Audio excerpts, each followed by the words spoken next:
সপ্তাহ ঘিরে নানা উদ্যোগ ছিল দেশের পুঁজি বাজারে, যাতে কমেছে লেনদেন এবং সূচক। বিশেষজ্ঞরা বলছেন সূচকের উত্থান আর পতন বাজারের স্বাভাবিক চিত্র। তবে শেয়ার কারসাজি তদন্তে কমিটি গঠন ও দোষীদের শাস্তির আওতায় আনার পাশাপাশি সতর্কতার সাথে হাঁটতে হবে নিয়ন্ত্রক সংস্থা বিএসইসিকে। মইনুল হাসানের প্রতিবেদন। আরএফএল ওয়্যার ড্রপ, প্রিয় সব পোশাক যত্নে থাকবে আরএফএল ওয়্যার ড্রপে। শেয়ার কারসাজির দায়ে সাকিব আল হাসান সহ কয়েক ব্যক্তি প্রতিষ্ঠানকে জরিমানা সহ নানা পদক্ষেপে সপ্তাহ জুড়ে আলোচনায় ছিল দেশের পুঁজিবাজার।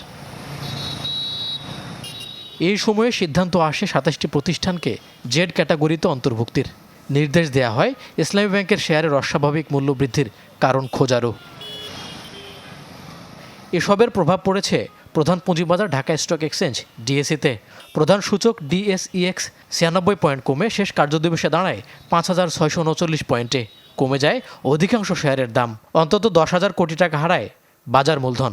যদি কিছু স্টেপ নেয়, যদি প্রপারলি নেওয়া হয়, তারপরে কিন্তু বাজারের ইন্ডেক্সের উপর প্রভাব পড়তে পারে। সেটা নিয়ে এত অডিট হওয়ার কিছু নাই। প্রশ্ন হলো এগুলো প্রপারলি নেওয়া হচ্ছে কিনা, এটা একটা বিষয়।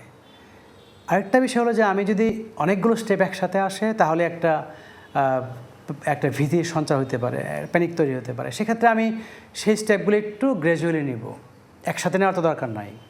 গেল সপ্তাহে ডিএসইতে লাভের তালিকায় থাকা শীর্ষ ১০ প্রতিষ্ঠানের ৬টি ছিল ব্যাংক খাতের। সবার উপরে ছিল ইসলামী ব্যাংক, তারপরেই সোশ্যাল ইসলামী ব্যাংকের নাম। এখন বাংলাদেশ ব্যাংক যেহেতু কিছু পদক্ষেপ নিয়েছে এবং মনে হচ্ছে যে ব্যাংকগুলোর মধ্যে যেগুলো একটু দুর্বল ব্যাংক ছিল তারা স্টেবল হবে, এবং মালিকানা নিয়ে যে অস্পষ্টতা ছিল, যে ধরনের ব্যাড সিগন্যাল ছিল বাজারে, সেটা মনে করে যেগুলো অনেক আন্ডারপ্রাইস ছিল সেগুলো হয়তো ডিমান্ড তৈরি হয়েছে, একটু বাড়তে পারে। গেল সপ্তাহে লেনদেন কমার তালিকায় ছিল সিমেন্ট ও জীবন বীমা সহ ১৩টি খাতের ১৯৭টি কোম্পানির শেয়ারের দর। বিপরীতে দাম বাড়ে ব্যাংক ও তথ্য প্রযুক্তি সহ ৮টি খাতের শেয়ারের। মইনুল হাসান, চ্যানেল 24, ঢাকা।